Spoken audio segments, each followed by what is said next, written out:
Hi, this is Dr. Frame.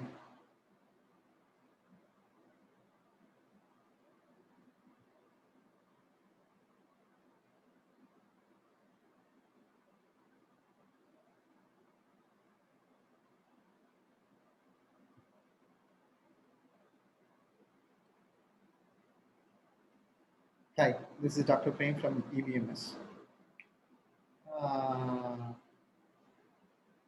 we have already had two meetings, airway block from Dr. Jericho Johnson and foreign body intake from Dr. Sounder. Uh, as earlier said by Dr. Soundarpan, our purpose is providing evidence-based knowledge to public, thereby enabling them to make informed decisions. Our vision is to explore, expand, and utilize all possible ways to reach out to people and educate them on their right to right care.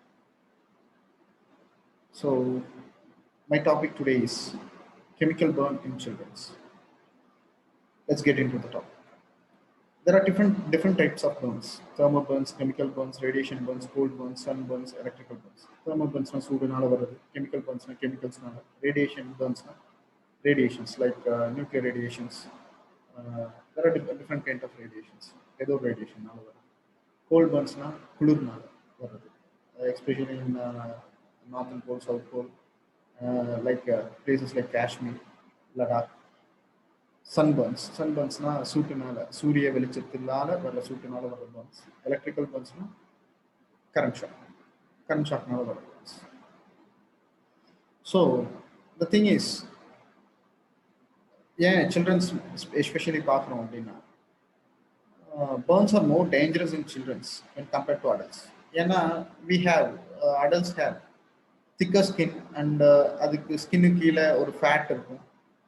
Fat அதுக்கப்புறம் தான் வந்து muscles வரும். அதை வச்சு தான் நம்ம degree of பர்ன்ஸ்னு சொல்லி பிரிப்போம்.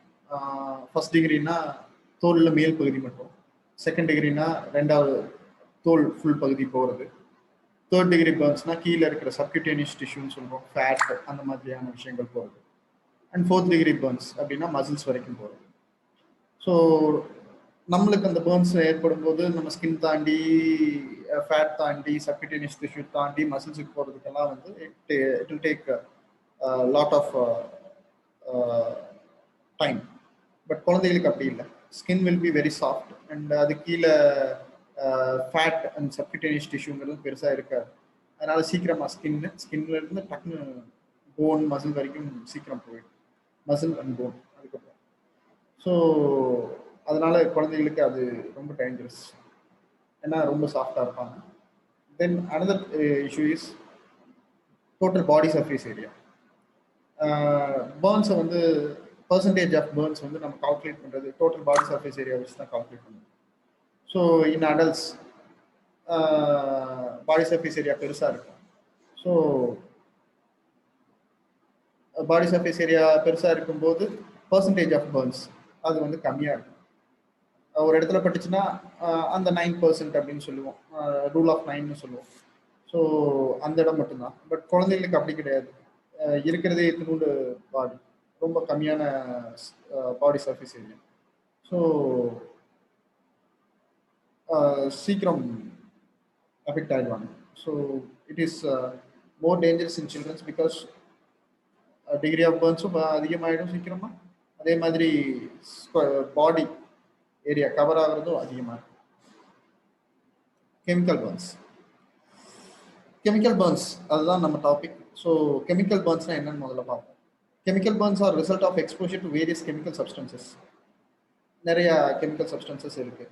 We use in household and work areas, acid, alkali, oxidants, metals, colouring agents, அந்த மாதிரி நிறைய. எதனால கெமிக்கல் பர்ன்ஸ் நம்ம மெயினாக பார்க்குறோம்னா, நெக்ஸ்ட் டு தேர்மல் பர்ன்ஸ், அதாவது சூட்டுனால வர்ற பர்ன்ஸ்க்கு அப்புறம் கெமிக்கல் பர்ன்ஸ் தான் ரொம்ப ஜாஸ்தி எல்லா இடத்துலையுமே. 10% பர்ன்ஸ் ஆஃப் ஆல் பர்ன்ஸ் வந்து கெமிக்கல் பர்ன்ஸ். அதில் காஸ் ஆஃப் டெத் வந்து 30%. 100 பேர் சாகுறாங்கன்னா பர்ன்ஸ்னால அதில் 30 பேர் வந்து கெமிக்கல் பர்ன்ஸ்னால தான் சாகுறாங்க. மெஜாரிட்டி மென். மோஸ்ட் காமன் வந்து acid Burns. Children ten to get exposed in home. Mostly வீட்டில் பாத்ரூமில் ஆசிட் வச்சுருப்போம், அது ஃபினால் இந்த மாதிரியான விஷயங்கள் மூலமாக அடல்ட்ஸும் ஆகுறாங்க. Adults in work place, chemical industries அந்த மாதிரியான இண்டஸ்ட்ரீஸில் எக்ஸ்போஸ் ஆகுறாங்க. Recently, there is a worrisome behavior in India, especially uh, acid attack on females, adult females. That is worrisome. But hope it doesn't go beyond the limit. Alkali is more dangerous than acid. நம்ம எப்பவுமே acid தான் பயப்படுறோம், but alkalis are more dangerous than acid. அல்கலினா காரம் அப்படின்னு தமிழ்ல சொல்லுவோம், ஆசிட்னா அமிலம் அப்படின்னு தமிழ்ல சொல்லுவோம். ஸோ இந்த கெமிக்கல்ஸையே வந்து கிளாஸிஃபை பண்ணி வச்சிருக்காங்க, இது இந்த மாதிரியான மாற்றங்களை ஏற்படுத்தும் அப்படின்னு. Oxidising agents, corrosives, reducing agents, vesicant and protoplasmic poisons அப்படின்னு சொல்லி ஒவ்வொன்றும் ஒவ்வொரு வகையில் பர்ன்ஸ் காஸ் பண்ணும். So this is just to know, is not important to public. Severity of burns, பர்ன்ஸோட சிவியரிட்டி எப்படி இருக்கும் அப்படின்னா, ப்ராப்பர்ட்டி ஆஃப் த கெமிக்கல், என்ன கெமிக்கலுக்கு எக்ஸ்போஸ் ஆகிறாங்களோ அதை பொறுத்து. ஆசிட், அல்கலி, மெட்டல் அந்த மாதிரி ஒவ்வொன்றுக்கும் ஒவ்வொரு மாதிரியாக severity. And concentration of the chemical, எவ்வளோ கான்சன்ட்ரேஷனில் இருக்குது. இப்போ ஆசிட்னா பிஹெச்னு சொல்லுவாங்க, பிஹெச் வந்து குறைய அதோடைய சிவியாரிட்டி அதிகமாக இருக்குது. அதே மாதிரி அல்கலினா பிஹெச் அதிகமாக அதோடைய சிவியாரிட்டி அதிகமாக. ஃபார்ம் ஆஃப் கெமிக்கல், என்ன ஃபார்மில் இருக்குது அந்த கெமிக்கல், கேஸாக இருக்கா, லிக்விடாக இருக்கா, சாலிடாக இருக்கா, எந்த ஃபார்மில் இருக்குது அதை பொறுத்து. அமௌண்ட் ஆஃப் கான்டாக்ட், எவ்வளவு குவான்டிட்டி வந்து நம்ம மேலே படுது அப்படிங்கிறத பொறுத்து. நிறையா பட்டுச்சுன்னா சிவியாரிட்டி ஜாஸ்தியாக இருக்கும், கம்மியாக பட்டுச்சுன்னா சிவியாரிட்டி கம்மியாக. லென்த் ஆஃப் எக்ஸ்போஷர், எவ்வளவு நேரம் எக்ஸ்போஸ் ஆகிருக்கும்.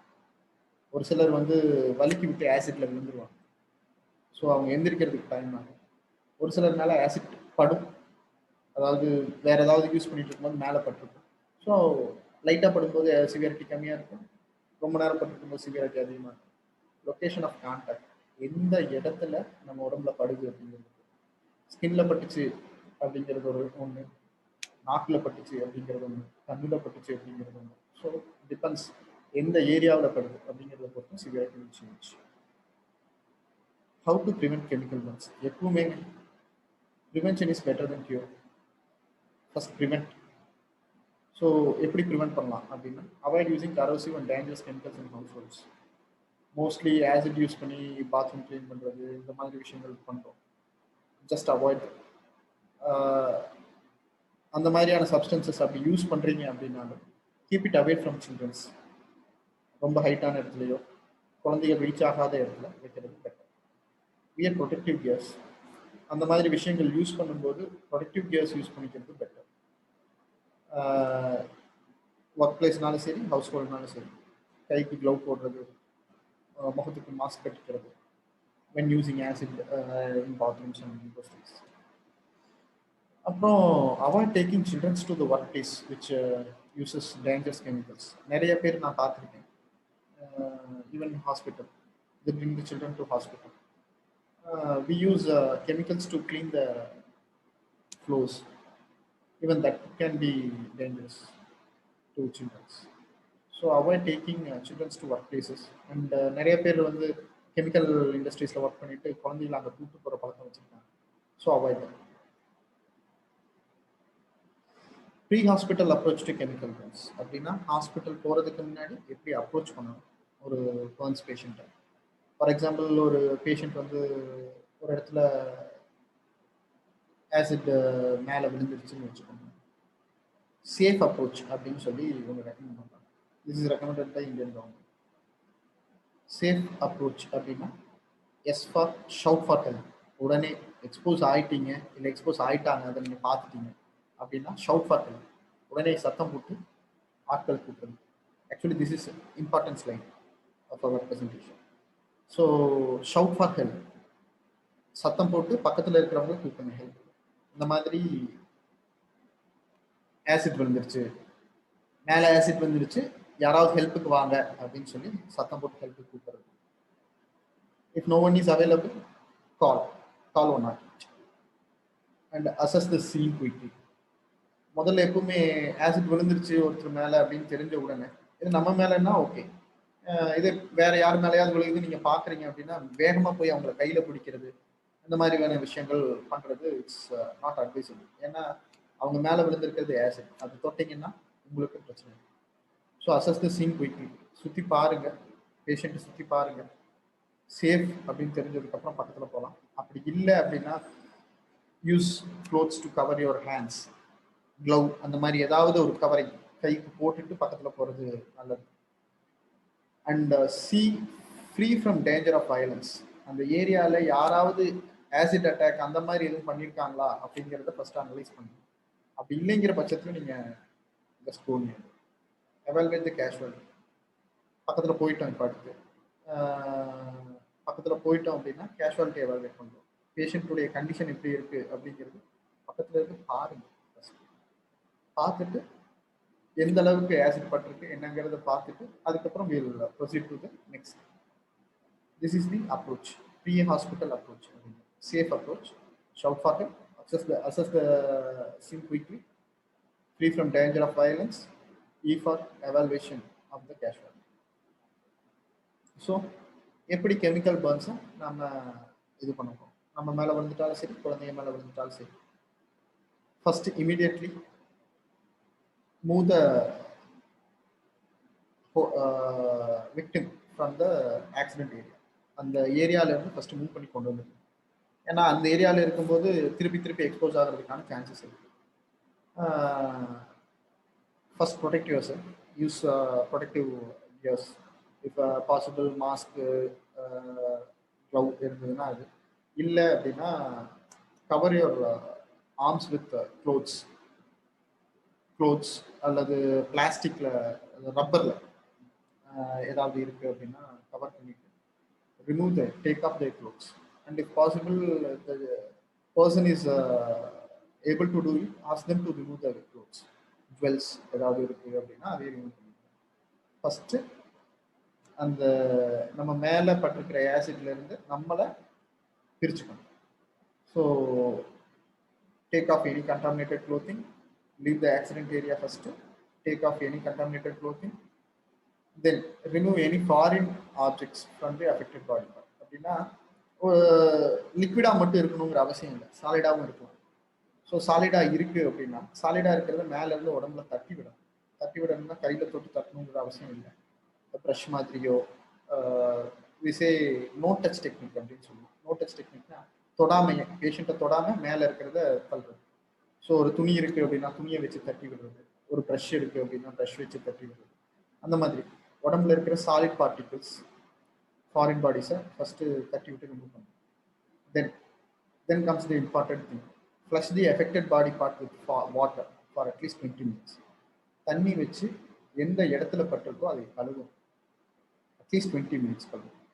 அது எப்படி கழுவணும் அப்படின்னா லைக் இந்த இடத்துல கையில் பட்டிருக்கு அப்படின்னா stretch out the limb, pour the water over the limb. So அந்த இடத்துல பட்டு போகிற தண்ணி மேலே வேற எங்கேயும் படக்கூடாது, அந்த மாதிரியா வாட்டர் ரின்ஸ் பண்ணணும். இந்த திங் அபவுட் வாட்டர், தண்ணினா உடனே பர்ன்ஸ் அப்படின்னு ஒன்று ஜில்லுன்னு தண்ணி எடுத்து மேலே ஊற்றுறது அது வேணும். நார்மல் டேப் வாட்டர் யூஸ் பண்ணலாம், டேப் வாட்டரில் ரின்ஸ் பண்ணணும் அட்லீஸ்ட் 20 minutes. எதனாலன்னா கெமிக்கல் பர்ன்ஸ் எல்லாமே பட்ட உடனே it penetrate very fast. So ரொம்ப சீக்கிரமாக உள்ளே போயிடுறதுக்கான வாய்ப்புகள் இருக்குது. ஸோ 20 நிமிஷம் வரைக்கும் கலவுனாதான் அந்த கெமிக்கல் சப்ஸ்டன்ஸ் மேலே பட்டிருக்க chemical substance will slowly rinse ஆகுது. ஸோ ரின்ஸ் பண்ணுறீங்க மெயினாக ரின்ஸ் பண்ணும்போது வேற எந்த பாடி பார்ட்லையும் அது படாமல் பார்த்துக்கணும். That is very important. So பண்ணிக்கிறோம். இது உடம்புல வேற எங்கேயாவது பட்டுச்சுன்னா, கண்ணில் பட்டுச்சு அப்படின்னா it's very important. Rinse the eye with copious irrigation அப்படின்னு சொல்லுவோம். காப்பியஸ் இரிகேஷன் தண்ணியே போடும். தண்ணினா தண்ணி, இல்லை மெடிக்கல் ஷாப் பக்கத்தில் இருக்குது அப்படின்னா என்எஸ்ன்னு சொல்லுவோம், நார்மல் சலைன், அந்த மாதிரியான liquid you can use that and irrigate the eyes till you reach the hospital. கண்ணுங்கிறது ரொம்ப முக்கியமான விஷயம். ஸோ எவ்வளோ சீக்கிரம் அந்த கண்ணு கழுவுறமோ அவ்வளோ சீக்கிரம் நல்லது. as shown in this picture. எந்த கண்ணு இருக்கோ அந்த கண்ணை வந்து கீழே கொண்டு போயிட்டு தண்ணியை மேல இருந்து அந்த கண்ணில் படுற மாதிரி ஊற்றணும். ஸோ தட் அந்த கண்ணில் இருந்து பட்டு அந்த கெமிக்கல் வந்து தானா வெளியே போயிடும், வேற எந்த இதுலையும் படக்கூடாது. இதே இந்த கண்ணில் இருக்கு அப்படின்னா இப்படி வச்சுட்டு ஊற்றணும் அப்படிங்கும்போது it will, there is a possibility that the chemical from this eye can enter this eye. So avoid that. Bring your affected eye to the lowest part. அதுக்கப்புறம் தண்ணி விட்டு இருக்கணும். Then moving on to next slide. So இப்போ first expose ஆயிட்டாங்க, safe approach follow பண்ணி patient approach பண்ணிட்டோம். Approach பண்ணி அவங்க முதல்ல remove them from the contaminated area, move them from the contaminated area, remove the contaminated objects like dress, jewels அதெல்லாம் பண்ணிடுறோம். அதுக்கப்புறம் மேலே இருக்கிற solid objects we are removing it with no touch technique. After that irrigation with water. இதெல்லாம் பண்ணிட்டோம். 20 நிமிஷம் வாட்டர்ல wash பண்ணிடுறோம். தென் கெமிக்கல் பர்ன்ஸ்ல don't take chances. Chemical burns அப்படின்னாலே take the victim to the hospital or the patient to the hospital. So hospital போயிட்டீங்கன்னா what we expect from you in the hospital, help in identifying the exact compound. என்ன மேலே பட்டுச்சு அப்படிங்கிறது உங்களுக்கு கிளியரா தெரியும். If possible, take the compound with you. Time of exposure, இந்த நேரத்தில் எக்ஸ்போஸ் ஆனாங்க அப்படிங்கிறது கரெக்டாக தெரியும். மோட் ஆஃப் எக்ஸ்போஷர் எப்படி, காத்தா வந்துச்சா, லிக்விடா வந்துச்சா, சாலிடா மேலே இருந்துச்சா அப்படிங்கிறது. டியூரேஷன் ஆஃப் எக்ஸ்போஷர், எவ்வளோ நேரம் எக்ஸ்போஸ் ஆயிருந்தாங்க. விழுந்து ஆசிட்லேயே விழுந்து மயங்கி கிடந்தாங்க, நீங்கள் போய் தூக்கிட்டு வந்தீங்க அந்த மாதிரினா எவ்வளோ நேரம் விழுந்திருந்தாங்க, 10 நிமிஷம் விழுந்திருந்தாங்க, 5 நிமிஷம் விழுந்திருந்தாங்க, இல்லை அப்போதான் மேலே கொட்டுச்சு அப்படின்னா ஜஸ்ட் 1 or 2 minutes உடனே நாங்கள் ரிமூவ் பண்ணிட்டோம். ஸோ எவ்வளோ நேரம் எக்ஸ்போஸ் ஆயிருக்காங்கிறது ரொம்ப முக்கியம். லொக்கேஷன் ஆஃப் எக்ஸ்போஷர், எந்த இடத்துல எக்ஸ்போஸ் ஆச்சு, கண்ணில் தெரிச்சுது, வாய்க்குள்ளார விழுந்துச்சு, மேலே பாடி மேலே தான் விழுந்துச்சு, காலில் விழுந்துச்சு, கையில் விழுந்துச்சு, எந்த இடத்துல. அதுக்கப்புறம் என்ன ஃபர்ஸ்ட் எய்ட் கொடுத்தீங்க, என்ன பண்ணீங்க. Sometimes what we do is தேவையில்லாமல் அதைய நியூட்ரலைஸ் பண்ணுறோம் அப்படின்னு சொல்லிட்டு ஆசிட் விழுந்துச்சுன்னா உடனே உப்பு எடுத்து மேலே போடுறோம். அவாய்ட். என்னன்னா இந்த மாதிரியான விஷயங்கள் நம்ம பண்ணும்போது நியூட்ரலைஸ் பண்ணுறதுக்காக தான் நம்ம பண்ணுறோம். But when that combines with the acid, it tends to form a different chemical and இருக்கிறத விட மோசமாகிறதுக்கான வாய்ப்புகள் இருக்கு. So don't try to neutralise the chemical. எப்பவுமே வாஷ், அதுக்கப்புறம் நியூட்ரலைஸ் பண்ணுறதை பற்றி யோசிக்கும். ஸோ என்ன எக்ஸாக்ட் ஃபர்ஸ்ட் எய்ட் என்ன கொடுத்தீங்க அப்படிங்கிறது கிளியராக தெரியும். ஸோ ஏதாவது உப்பு மேலே போட்டிருந்தீங்க அப்படின்னா அதுக்கேற்ற மாதிரி we have to wash for a long time. So what to expect in a hospital? Initial treatment of chemical burns. என்ன பண்ண போகிறோம்? First we'll protect ourselves. We'll wear a mask, glove, everything. Airway, breathing and circulation அப்படின்னு சொல்லி தான் நம்ம எதுவுமே பார்ப்போம். Emergency மூச்சு விடுற வலி நல்லா இருக்கா, அவங்க ப்ரீத்திங் நார்மலாக இருக்கா, சர்க்குலேஷன் அப்படின்னா ரத்த ஓட்டம் நல்லா இருக்கா, அது பார்ப்போம்.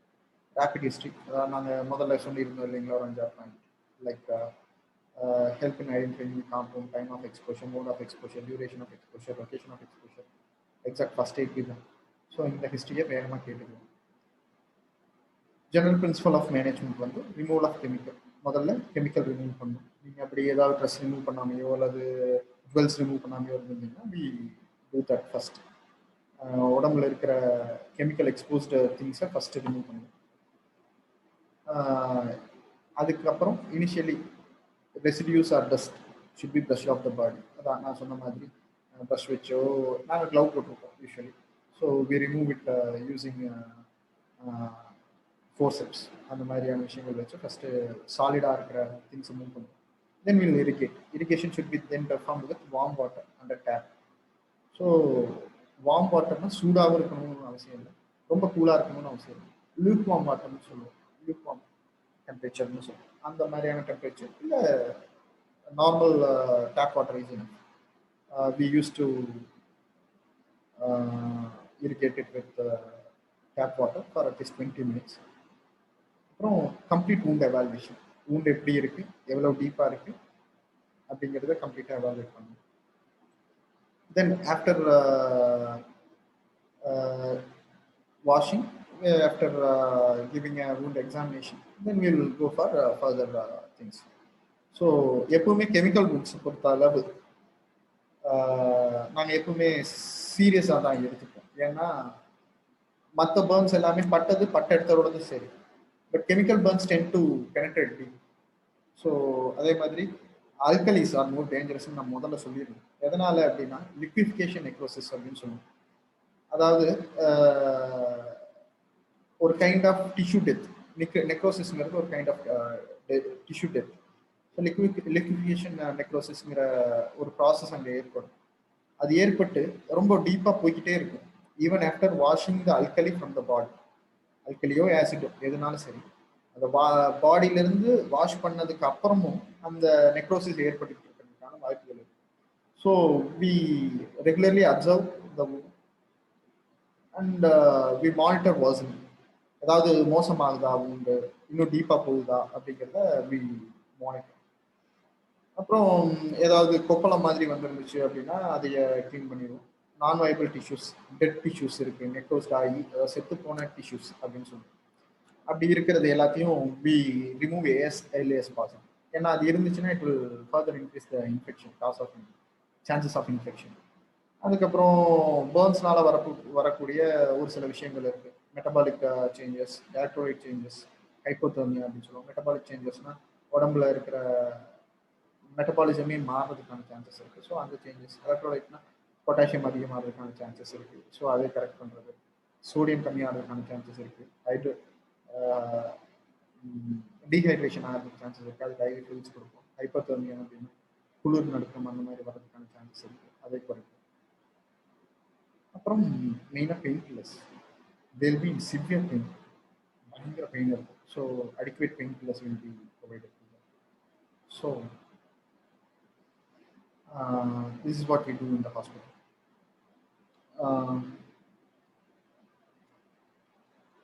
So I'll give you an example of one of my recent experiences. One of my relatives பையன், ஒரு 14-year male, ஃபீனல் கண்ணில் தெரிச்சிருச்சு அப்படின்னு சொல்லி திடீர்னு கால் பண்ணாங்க. Luckily they called me. I asked them to do what I have explained here. அதாவது கண்ணை கீழே கொண்டு போயிட்டு, எந்த கண்ணில் பட்டிருக்கோ அந்த கண்ணை கீழே கொண்டு போயிட்டு தண்ணி விட்டு க்ளீன் பண்ண சொன்னேன். பக்கத்துலேயே அவங்க வீட்டு பக்கத்துலேயே மெடிக்கல் ஷாப் இருந்துச்சு. So I ask them to get என்எஸ்னா நார்மல் சலைன்னு சொல்லுவோம். நார்மல் சலைன் ஒன்று வாங்கி கீழே ஒரு பவுல் வச்சுக்கோங்க. அந்த கண்ணில் வந்து அந்த என்எஸ்ங்கிறது பிளாஸ்டிக் பாட்டிலில் இருக்கும். அந்த பாட்டிலில் ஒரு ஹோல் போட்டுக்கோங்க. கண்ணை கீழே வச்சுட்டு மேலே இருந்து அந்த வாட்டர் ரின்ஸ் பண்ணிக்கிட்டே வாங்க. ஹாஸ்பிட்டல் வர வரைக்கும் இது பண்ணிக்கிட்டே வாங்க. ஒரு 2-3 பாட்டில் வாங்கிக்கோங்க அப்படின்னு சொல்லியிருந்தேன். அது பண்ணிக்கிட்டே இருந்தாங்க. ஸோ கண்ணில் இருந்து அந்த acid, phenol, it's kind of acid, so அது எல்லாமே ரிமூவ் ஆயிடுச்சு. லக்கிலி கண்ணுக்கு எதுவும் ஆகலை.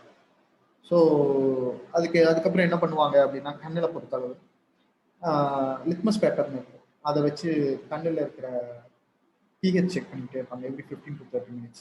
ஸோ ஆசிடா அல்கலி அதை பொறுத்து, ஆசிட்னா pH குறையுது அப்படின்னா will continue to rinse.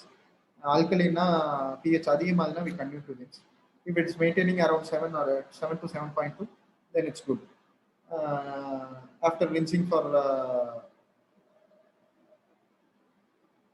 20 minutes, we check this for every 15 minutes. So when the pH maintains from 7 to 7.2, then we stop irrigating. We get an ophthalmologist opinion. ஒரு ஆப்தமாலஜிஸ்ட்டை பார்க்க சொல்லியிருந்தேன். they have seen the patient, complete ophthalmologic examination பண்ணிட்டு, so grade 1னா ஒரு மாதிரியான treatment, grade 2 to 4னா ஒரு மாதிரியான ட்ரீட்மெண்ட். ஸோ கிரேட் 1னா மைல்ட் டாபிக்கல் ஆன்டிபயோட்டிக்ஸ் போதும். There is no need for admission. Grade 2 to 4 அப்படின்னா control of inflammation with steroids. அதாவது இன்ஃப்ளமேஷன் ரியாக்ஷன் சொல்லுவோம்.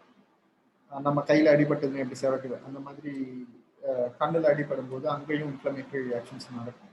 ஸோ அதுக்கு steroids, long acting cycloplegics and oral pain medications, topical broad spectrum antibiotics இதெல்லாமே use பண்ண வேண்டியது for grade 2 to 4. These things we have done. அந்த பையனுக்கு நான் சொன்ன பையனுக்கு was grade 1 mild topical antibiotics மட்டும் கொடுத்துட்டாங்க. ஏன்னா ஏர்லியராக பார்த்துட்டோம், ஏர்லியராக ட்ரீட் பண்ணிட்டோம். ஸோ எதுலேயுமே எந்த எமர்ஜென்சிஸுமே ஏர்லியராக ட்ரீட் பண்ணுறதுல தான் ரெக்கவரி பெட்டராக. So kindly follow the things we have already said. So take home message: prevention is better than cure. So avoid using corrosive and dangerous chemicals.